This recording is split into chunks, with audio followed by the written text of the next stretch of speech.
बिस्मिल्लाहिर्रहमानिर्रहीम। अस्सलामु अलैकुम स्टूडेंट्स। अच्छा जी, आज हम डिस्कस करेंगे कि जी linear equation of first order क्या होती है, ठीक है। और हम उसकी सॉल्यूशन को भी डिस्कस करेंगे, दोनों काम करेंगे। पहले ये समझेंगे कि linear equation of first order होती क्या है और फिर इसे हम सॉल्व कैसे करते हैं। अच्छा जी, एक सिंपल सा कमेंट मैंने पहले देना है कि दुनिया में बहुत सारी चीज़ों को हम या तकरीबन सारी चीज़ों को हम उसके स्ट्रक्चर से, उसके शक्ल से पहचानते हैं। ख़ुद को भी इनफैक्ट हम अपने शक्ल से पहचानते हैं। अगर कोई तस्वीर हमें ला के दे दे और ये कौन है, तो लाजिम बात है अगर हम होंगे तो वो शक्ल से ही पहचानेंगे, ठीक है। तो ये बड़ी इंपॉर्टेंट बात है। इसी तरह डिफरेंशियल इक्वेशंस, क्वाड्रेटिक इक्वेशन हो गई है, ट्रिग्नोमेट्रिक इक्वेशन हो गई है, एक ख़ास उसका स्ट्रक्चर फॉर्म होती है जिससे हम उसको पहचानते हैं, ठीक है। लीनियर इक्वेशन भी उसी तरह से कि फर्स्ट ऑर्डर इक्वेशन होगी और उसका एक ख़ास फॉर्मेट होगा, ठीक है। एक तो ये बात याद रखिएगा कि लीनियर इक्वेशन जो फर्स्ट ऑर्डर की होती है इसमें मैक्सिमम 3 टर्म्स होती हैं, ठीक है। और किस तरह से वो 3 टर्म्स होती हैं, उनका स्ट्रक्चर फॉर्मेट किस तरह से होता है, वो हम देखते हैं, ठीक है। इन मैथमेटिक्स हो सकता है, in mathematics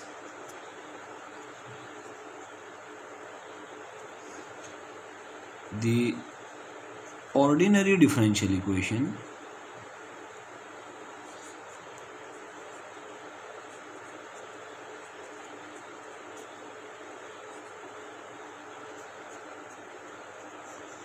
in mathematics, the ordinary differential equation of the form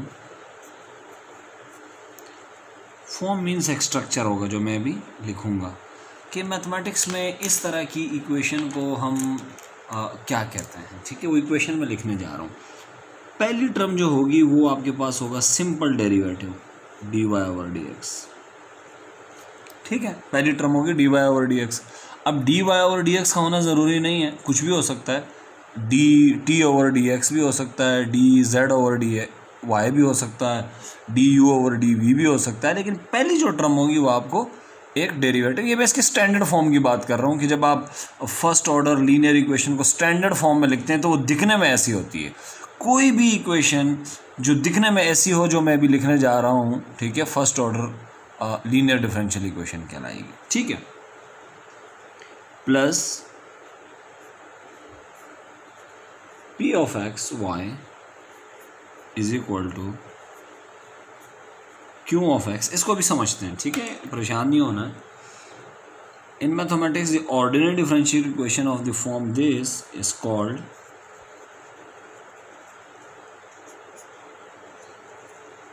linear differential equation, ordinary differential equation of order 1। अच्छा जी, अब ये जो स्ट्रक्चर है ना, इसको समझने की कोशिश करनी है हमने, ठीक है। फर्ज करें कोई शख्स आपको फर्स्ट ऑर्डर इक्वेशन दे दे, ऑर्डिनरी डिफरेंशियल इक्वेशन, और आपको चेक करना हो कि ये लीनियर है या नहीं है, ठीक है। फर्स्ट ऑर्डर डिफरेंशियल इक्वेशन दे दिए किसी ने आपको, आपने चेक करना है कि वो लीनियर है या नहीं। तो तरीका क्या होगा चेक करने का? अगर वो जो डिफरेंशियल इक्वेशन आपको दी गई है, अगर वो आप इस तरह से लिख सकते हैं जिस तरह से मैंने ये इक्वेशन नंबर 1 लिखी है, या स्टेरिक कह देते हैं इसको, अगर आप उसको ऐसे लिख सकते हैं तो फिर वो लीनियर है। अब इसको समझने की कोशिश करते हैं। सबसे पहली बात यह है कि गौर से देखें, इसमें 3 टर्म्स हैं, 1 2 3, मैक्सिमम 3 टर्म्स होंगे, ठीक है। अच्छा, दूसरी इंपॉर्टेंट बात, वो जो बड़ी इंपॉर्टेंट बात है, देखें अगर आपके पास कहीं यूँ नज़र आ रहा हो ना dy ओवर dx, तो मैंने आपको क्या कहा था कि y का डेरिवेटिव लिया गया है तो y को हम कहेंगे डिपेंडेंट वेरिएबल, x को हम क्या कहेंगे, इंडिपेंडेंट वेरिएबल, ठीक है। अच्छा, अगर इस तरह से नज़र आ जाए, फ़र्ज़ करें आपको du ओवर dt, तो इसमें u क्या है, डिपेंडेंट वेरिएबल है, और t इसमें क्या है, इंडिपेंडेंट वेरिएबल है, ठीक है। इसी तरह अगर आपको कहीं पे नज़र आ जाए dz ओवर dx, तो इसमें z डिपेंडेंट वेरिएबल है और x इंडिपेंडेंट वेरिएबल है, ठीक है। ये मैंने रिकॉल कर दिया ताकि मैं आपको जो बात अभी समझाने वाला हूँ वो बड़ी इंपॉर्टेंट है। इस इक्वेशन को देखें, एक तो इसमें 3 टर्म्स हैं, ठीक है, ये बात क्लियर है। 3 टर्म्स, स्ट्रक्चर समझा रहा हूँ मैं, 3 टर्म्स होंगी मैक्सिमम। इससे ज़्यादा नहीं होंगी। 4 टर्म्स आ गई तो फिर समझ जाएं आप, मैं भी समझाऊंगा कि 3 टर्म्स कैसी होंगी, ठीक है। अच्छा जी, पहली टर्म तो हमें समझ आ गई है, ठीक है। एक एक 3 टर्म्स होंगी, तीनों टर्म मैं समझाने जा रहा हूँ, ठीक है। फर्स्ट टर्म क्या होगी, ठीक है। फर्स्ट टर्म होगी जी जस्ट डेरिवेटिव, कोई भी डेरिवेटिव होगा। अब डेरिवेटिव क्या हो सकता है, derivative D Y over D X भी हो सकता है, ठीक है। Derivative D Z over D T भी हो सकता है, derivative D I over D T भी हो सकता है, ठीक है। Derivative D V over D T भी हो सकता है, डेरिवेटिव कुछ भी हो सकता है, ठीक है। ये बात तो आपको पहली टर्म क्लियर हो गई है कि पहली टर्म कैसे होगी, ठीक है। Nature of the first term is what, just a derivative, ठीक है, of some dependent variable with respect to some independent variable. तो पहली टर्म तो आपको समझ आ गई है, तो पहली टर्म तो क्लियर हो गई है जी, ठीक है। दूसरी टर्म देखें, दूसरी टर्म कैसे होगी। दूसरी टर्म ये होगी कि इसमें जो डिपेंडेंट वेरिएबल है, जैसे इसमें डिपेंडेंट वेरिएबल क्या है, y, क्योंकि y का डेरिवेटिव लिया गया है, तो जो डिपेंडेंट वेरिएबल है उसके ऊपर y 1 होगी, पावर 1 होगी, ठीक है। तो सेकंड टर्म की क्या खुसूसियात होंगी, ठीक है। सेकंड टर्म की प्रॉपर्टीज़ चेक करें, ठीक है। जो एक और टर्म होगी, ठीक है, इसकी प्रॉपर्टीज़ चेक करें। अच्छा, एग्जामिनर आपको परेशान कर सकता है, हो सकता है ये जो सेकंड टर्म है ये उसने पहले लिख दी हो, पहली वाली उसने बाद में लिख दी हो, ठीक है। तो इस तरह वो कर सकते हैं, लेकिन आप दोबारा उसको अरेंज कर सकते हैं, ठीक है। सेकंड टर्म की प्रॉपर्टी क्या होगी, ठीक है, power of dependent variable should be 1, ये बहुत ज़रूरी है, ठीक है। अच्छा जी, y की पावर 1 होनी चाहिए। अगर देखें यहाँ D Y over D X है तो y की पावर 1 होनी चाहिए। अगर यहाँ D Z over D x होता तो यहाँ पे फिर z होता, फिर z की पावर 1 होनी चाहिए, ठीक है। यानी यहाँ जिसका डेरिवेटिव लिया गया है वही यहाँ पर मौजूद होगा और उसके ऊपर पावर 1 होगी, ठीक है। ये सेकेंड टर्म की खुसूसियत है। दूसरी बात, y के साथ जो भी मल्टीप्लाई हो रहा है, देखें ये y का कोएफिशिएंट कहलाता है, ठीक है। Coefficient of y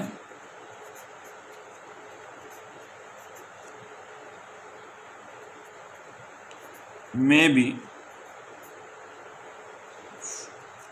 coefficient of y is either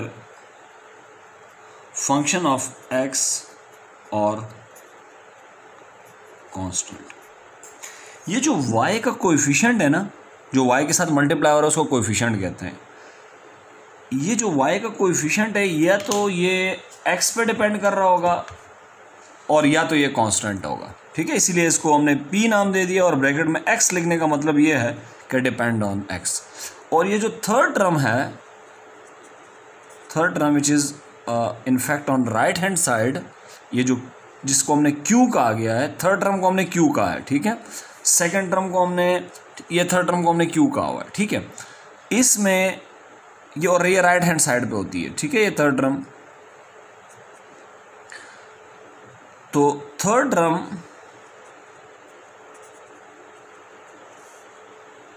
is a function of x, और x से मुराद क्या है, इंडिपेंडेंट वेरिएबल, ठीक है। तो हमने क्या देखा कि फर्स्ट ऑर्डर डिफरेंशियल इक्वेशन जो होती है, ऑर्डिनरी डिफरेंशियल इक्वेशन लीनियर, वो कैसे होती है, उसमें 3 टर्म्स होती हैं। पहली टर्म में डेरिवेटिव होता है, दूसरी टर्म में y की पावर 1 यानी डिपेंडेंट वेरिएबल की पावर 1 होती है, उसके साथ जो भी मल्टीप्लाई हो रहा होता है उसे हम p कहते हैं। p इधर भी कांस्टेंट, या तो ये कांस्टेंट होगा या ये वेरिएबल होगा, और अगर वेरिएबल होगा तो उसमें कौन सा वेरिएबल होगा, x, y नहीं होगा। और राइट हैंड साइड पे आपको सिर्फ क्या मिलेगा, राइट हैंड साइड को हमने q नाम दिया हुआ है, और ये ब्रैकेट में x लिखने का मतलब ये है कि जो q होगा उसमें कौन सा वेरिएबल इन्वॉल्व होगा, x, ठीक है। अब इसको समझते हैं जी एग्जाम्पल से, ठीक है। मैं अक्सर क्लास में भी कहता हूँ कि इंसान को चीज़ें समझ आती हैं मिसालों से, ठीक है। मिसालों की तरफ जाते हैं, ठीक है। स्टैंडर्ड फॉर्म पहले मैं यहाँ लिख देता हूँ, ठीक है, ताकि हम उसको कंपेयर कर सकें।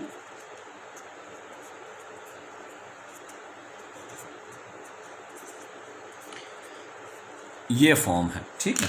अब मैं कुछ एग्जाम्पल लिखने जा रहा हूँ, बड़ी सिंपल सी एग्जाम्पल है, और हम उसे लिखने जा रहे हैं ताकि आपको बात समझ में आ सके कि ये ठीक है। एक एग्जाम्पल देखें, फर्स्ट वन, पहली एग्जाम्पल, ठीक है। अच्छा जी, एग्जाम्पल क्या है,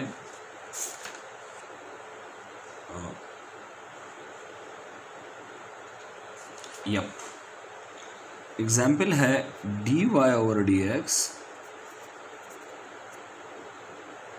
plus 2y over x is equal to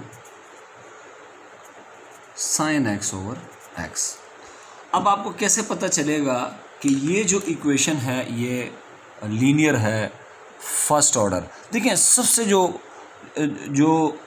clue है जो आपको पहली फुर्सत में पता चलता है कि ये फर्स्ट ऑर्डर है या नहीं, तो y की पावर चेक किया करें। y की पावर आपको क्या मिलेगी? 1, ठीक है। तो सबसे पहले आपने क्या चेक करना है? पावर ऑफ y से मुराद इंडिपेंडेंट वेरिएबल, डिपेंडेंट वेरिएबल, ठीक है, जिसका डेरिवेटिव लिया गया है। अब हम इसको टर्म बाय टर्म एनालिसिस करते हैं। देखिए, पहली टर्म देखें जी, पहली टर्म है डेरिवेटिव, ठीक है, अब फिनिश हो गया। पहली टर्म आप देखें, पहली टर्म आपको क्या मिल रही है जी? This is a derivative. तो ये मैंने आपको कहा भी था कि पहली टर्म जो हमारी होती है वो एक डेरिवेटिव होता है। क्लियर हो गया जी। दूसरी टर्म में हम क्या बात करते हैं? सेकंड टर्म में y की पावर चेक करते हैं। y की पावर 1 है, ठीक है, तो y की पावर 1 होनी चाहिए।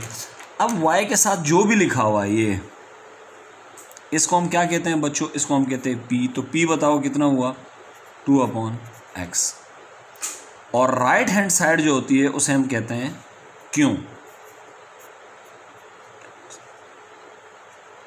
अब P और Q को आपने बड़े गौर से देखना है, ठीक है।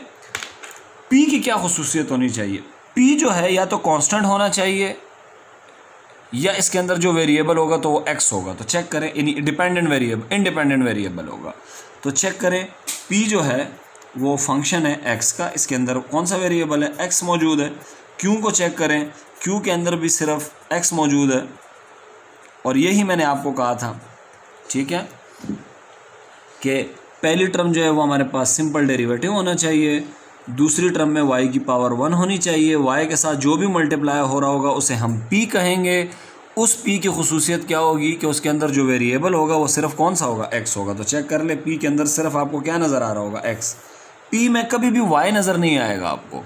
और राइट हैंड साइड पे जो भी है उसे हम q कहेंगे। और q की भी क्या खुसूसियत होगी कि इसके अंदर सिर्फ कौन सा वेरिएबल होगा? x होगा, इसके अंदर y नहीं होगा। लिहाजा जितनी भी बातें हमने कही थी फर्स्ट ऑर्डर डिफरेंशियल इक्वेशन के बारे में जो लीनियर है, वो ये इक्वेशन फुलफिल कर रही है। लिहाजा ये इक्वेशन क्या है? Linear first order differential equation, ठीक है, ऑर्डिनरी डिफरेंशियल इक्वेशन। ठीक हो गया। एक और एग्जांपल लेते हैं।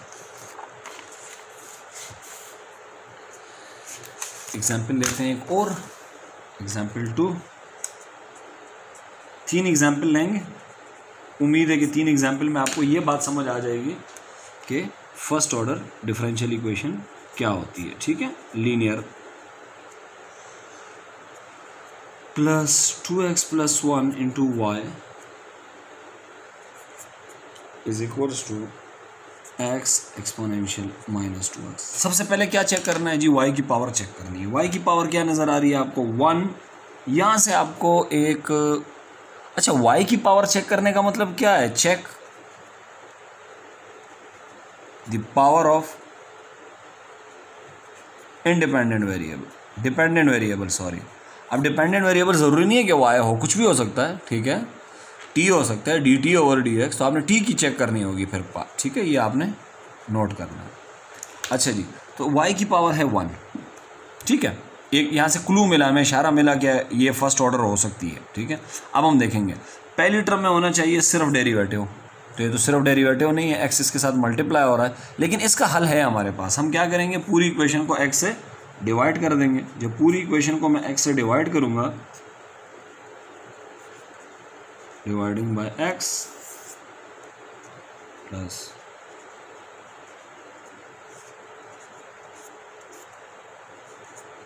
पूरी इक्वेशन को x से जब इधर x से डिवाइड करूँगा ये x कैंसिल हो जाएगा, यस। तो अब हम इसको कंपेयर करते हैं इससे, ये हमारी स्टैंडर्ड फॉर्म, इससे कंपेयर करेंगे। ठीक है, देखिए मैं क्लास में आता हूँ, आप कैसे पहचानते हैं कि सर इदरीस आए हैं? आपके दिमाग में एक मेरी इमेज स्टोर हो चुकी है। ठीक है, तो जब मैं एंटर होता हूँ तो वो इमेज और जो आप देख रहे होते हैं करंटली वो दोनों कंपेयर होती हैं, तो आप कहते हैं जी सर आ रहे हैं। ठीक है, तो कंपैरिजन करते हैं आप। ठीक है, आपके जहन में एक इमेज होगी, तो ये इमेज अपने जहन में स्टोर कर लें। ठीक है, फर्स्ट ऑर्डर की ये वाली, इसको कंपेयर करना है इसके साथ। अब पहली टर्म है डेरिवेटिव, गुड हो गया। y की पावर 1 है, गुड हो गया। ये दो कंडीशन अगर फुलफिल हो गई हैं तो इसका मतलब ये है कि जनाब इक्वेशन का फर्स्ट ऑर्डर होने के चांसेस बहुत ज़्यादा हो गए हैं। ठीक है, अब हम फर्दर देखते हैं ये y की पावर 1 के साथ क्या लिखा हुआ है। ये जो भी लिखा हुआ है इसको हम क्या कहेंगे बच्चों, इसको हम कहेंगे p, और p में सिर्फ कौन सा वेरिएबल होगा, x होना चाहिए। ठीक है, तो p is a function of x, ये ऐसा भी है। राइट हैंड साइड को हम क्या कहेंगे, q, और q के अंदर देखें सिर्फ कौन सा वेरिएबल मौजूद है, x मौजूद है। तो तीन टर्म्स हैं, पहला टर्म डेरिवेटिव है, दूसरे टर्म में y की पावर 1 है, y का जो कोएफिशिएंट है वो p है, उसके अंदर सिर्फ x मौजूद है और q के अंदर भी सिर्फ x मौजूद है। लिहाजा ये वाली इक्वेशन क्या है, linear first order ordinary differential equation. ODE का मतलब होगा first order ordinary differential equation. एक और एग्जांपल लेते हैं, थर्ड वन। ठीक है, अच्छा जी तीसरी एक एग्जांपल लेते हैं और आप लोगों ने मुझे बताना है कि जी पहली नज़र में भी शायद आपको लगे कि ये लीनियर है। ठीक है, फर्स्ट ऑर्डर, लेकिन फिर भी हम देखते हैं।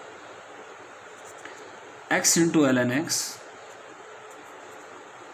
dy over dx plus y minus 2 ln of x is equal to 0। ठीक है, अच्छा जी सबसे पहली बात है जो तीन टर्म्स होनी चाहिए, 1 2 3, तीन टर्म मैक्सिमम, तीन टर्म होनी चाहिए। तीन टर्म है, ठीक है। y की पावर चेक करें जी, 1 है।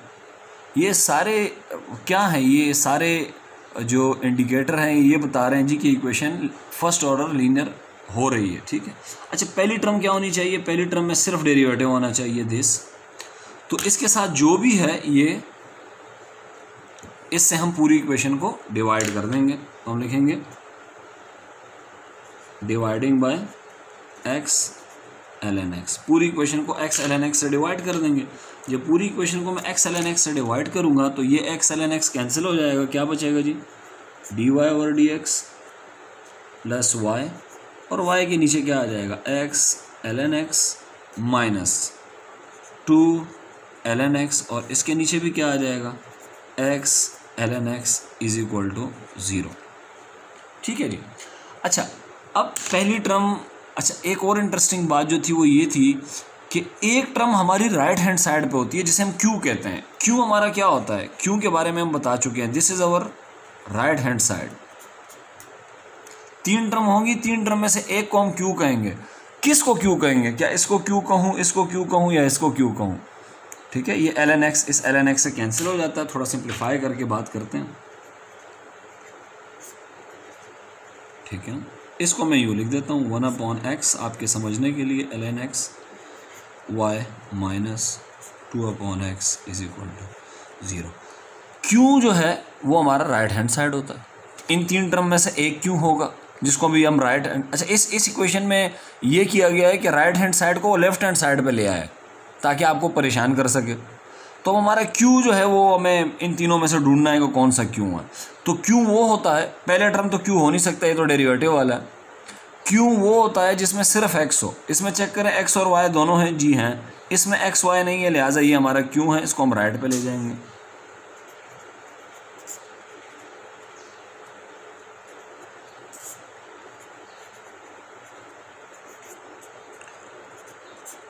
अब आप इसको चेक कर सकते हैं कि ये लीनियर है या नहीं है। तो चेक करें, पहले टर्म में सिर्फ क्या मौजूद है, डेरिवेटिव, यस। y की पावर 1 है, बिल्कुल है। ये क्या चीज़ है जो y के साथ लिखा होता है, इसे हम कहते हैं p, और p के अंदर सिर्फ कौन सा वेरिएबल हो सकता है, x। देखें ये भी x है, ये भी x है, तो ये हमारा p है और ये हमारा क्या है, q है। q में सिर्फ क्या मौजूद है, x मौजूद है। तो 3 टर्म्स होंगी, पहले टर्म में डेरिवेटिव, दूसरे टर्म में y की पावर 1, इसके साथ जो मल्टीप्लाई हो रहा है उसे p कहते हैं। p के अंदर कौन सा वेरिएबल होगा, सिर्फ इंडिपेंडेंट वेरिएबल यानी x होगा। और राइट हैंड साइड को हम q कहते हैं, q के अंदर भी सिर्फ कौन सा वेरिएबल होगा, x मीन्स इंडिपेंडेंट वेरिएबल। लिहाजा ये इक्वेशन, ये वाली इक्वेशन जो हमें लीनियर नज़र नहीं आ रही थी, ठीक है, लेकिन जब हमने इसको थोड़ा सा सिंप्लीफाई किया तो पता चला कि ये वाली इक्वेशन क्या है, ये वाली equation linear first order ODE है। तो ये पहचान है जी लीनियर फर्स्ट ऑर्डर ODE की, ठीक है। अच्छा जी, अब हम इसको सॉल्व करते हैं। सॉल्यूशन इसका बड़ा सिंपल है, सबसे इजी होता है first order linear differential equation को सॉल्व करना, ठीक है। एक एग्जांपल लेते हैं, एग्जांपल 1, सिंपल एग्जांपल ले लेते हैं। अच्छा जी, dy/dx plus 2/x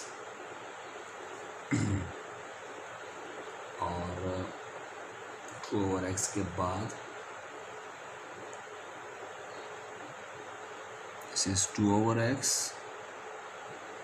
is equals to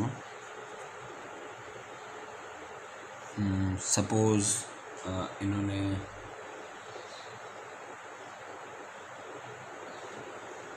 this is x, ठीक है। ये एक first order linear differential equation है। अच्छा, अब अगर ये first order linear differential equation है तो हमें क्या करना है, हमें करना ये है कि हमें इसे सॉल्व करना है। सॉल्व करने का मतलब हमें डेरिवेटिव ख़त्म करना है। तो सबसे पहले हम इसको स्टैंडर्ड फॉर्म में लिखेंगे। ये स्टैंडर्ड फॉर्म में है या y की पावर 1 भी है, ठीक है। तो ये लीनियर इक्वेशन है, चेक करते हैं। सबसे पहले आपने p लिखना है। p क्या है जी, ये जो y की पावर 1 के साथ है ये p है, 2/x, और आपने q लिखना है। q आपका क्या है, x, ठीक हो गया। p और q लिखना है। इसके बाद आपने एक फैक्टर मालूम करना है जिसको हम कहते हैं, इसको हम कहते हैं इंटीग्रेटिंग फैक्टर, जिसको हम इन शॉर्ट में I.F लिखेंगे। इंटीग्रेटिंग फैक्टर क्या होता है, इंटीग्रेटिंग फैक्टर जो है वो बराबर होता है एक्सपोनेंशियल, इसकी पावर में आप लिखेंगे इंटीग्रल p, ये वाला p dx, ठीक है। ये इंटीग्रेटिंग फैक्टर की डेफिनेशन है इस वक्त हमारे लीनियर फर्स्ट ऑर्डर ODE के लिए, और कि एक्सपोनेंशियल होगा, एक्सपोनेंशियल की पावर में p को इंटीग्रेट करेंगे, ठीक है। तो integrating factor is equal to e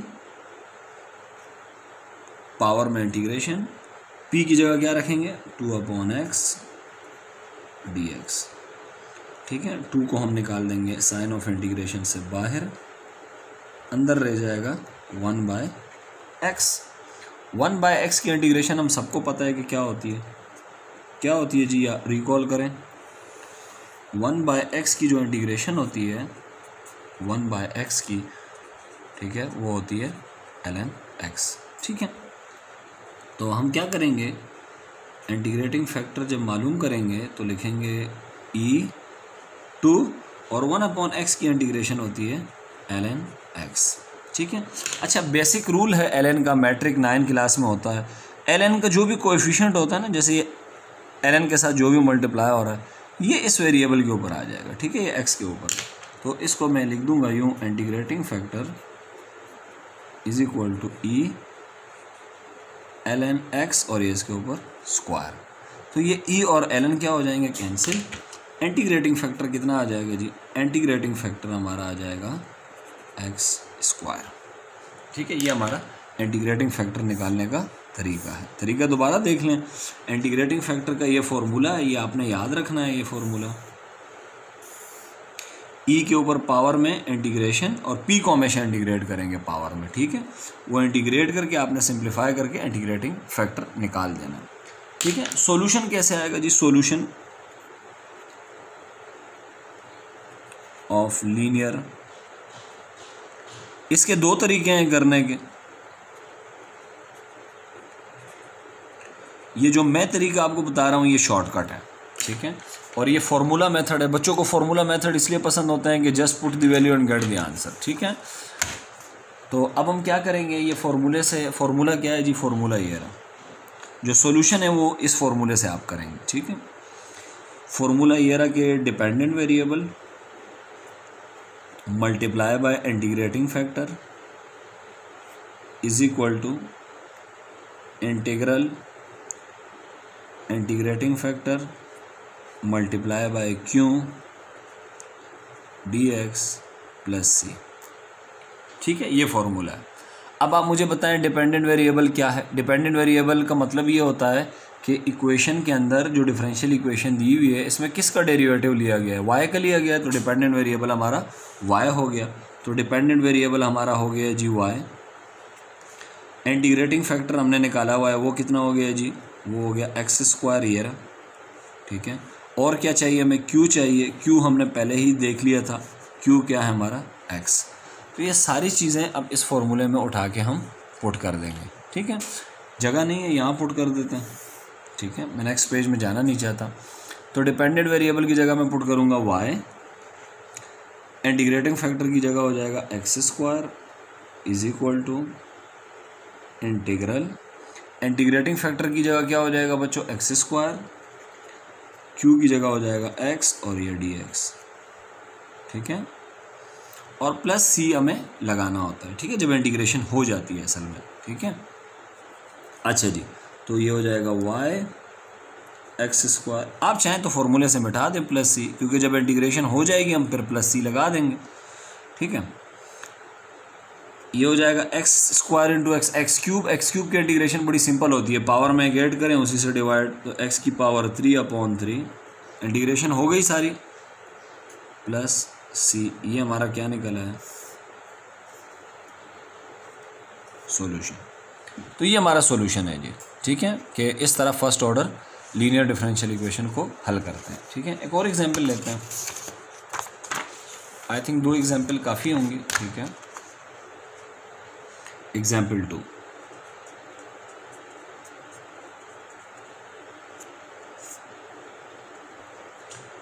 अच्छा जी, एग्जाम्पल 2 क्या है?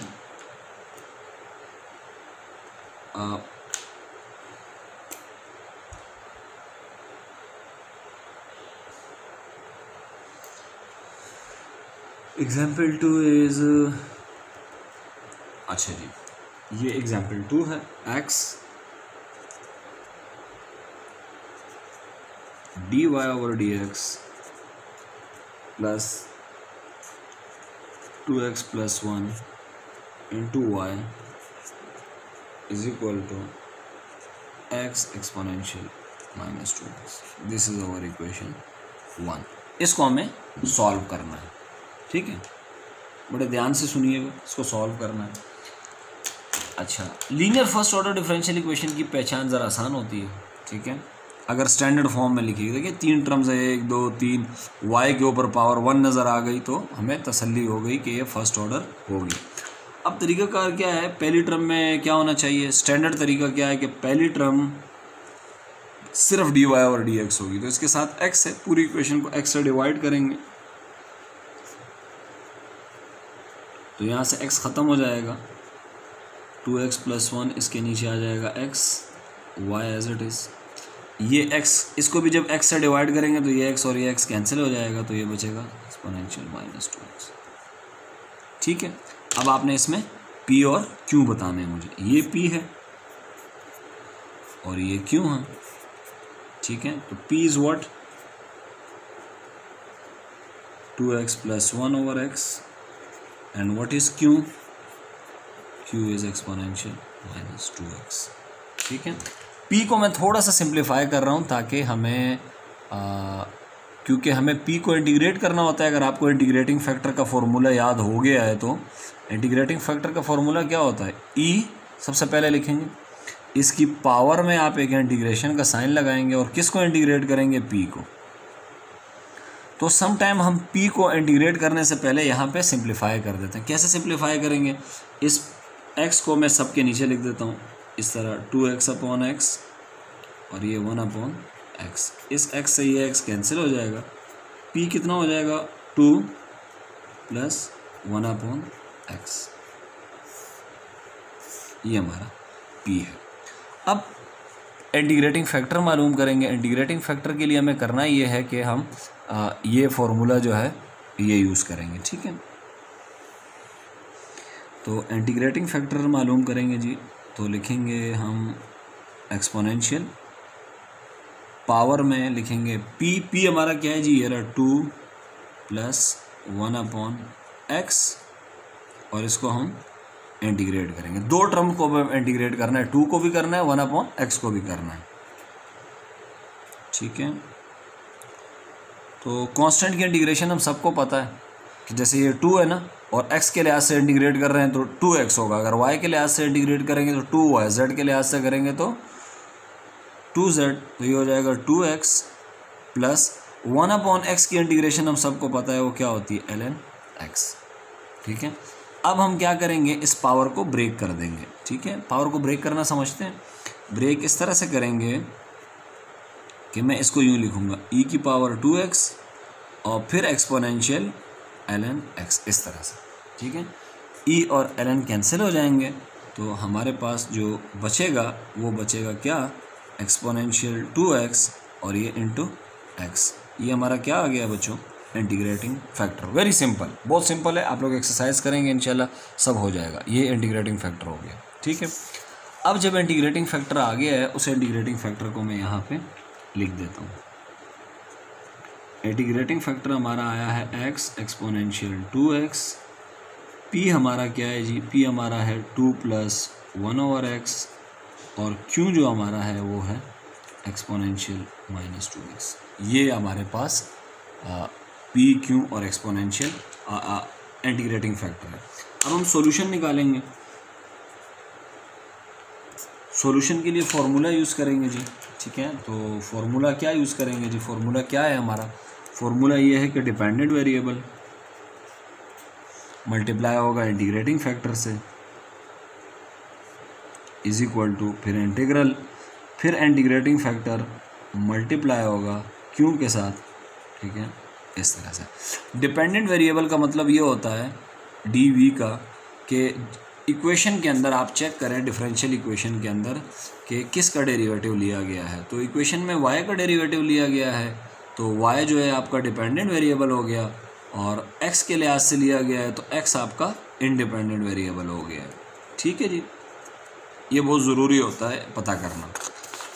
तो इसमें वैल्यूज़ पुट करेंगे, वैल्यूज़ पुट करते हैं जी, वेरी सिंपल। डिपेंडेंट वेरिएबल हमारा जो है वो है y, तो यहाँ मैं लिख दूंगा y। इंटीग्रेटिंग फैक्टर हमने मालूम किया है वो है x exponential 2x is equal to sign of integration. Integrating factor हमारा ये रहा x exponential 2x into Q की वैल्यू क्या है जी, एक्सपोनेंशियल माइनस 2x और ये dx, ये क्यू रहा। क्यू भी पुट कर दिया हमने, इंटीग्रेटिंग फैक्टर भी पुट कर दिया है और डिपेंडेंट वेरिएबल भी पुट कर दिया है। p एक दफ़ा यूज़ होता है, फिर फॉर्मूले के अंदर p का इस्तेमाल नहीं है।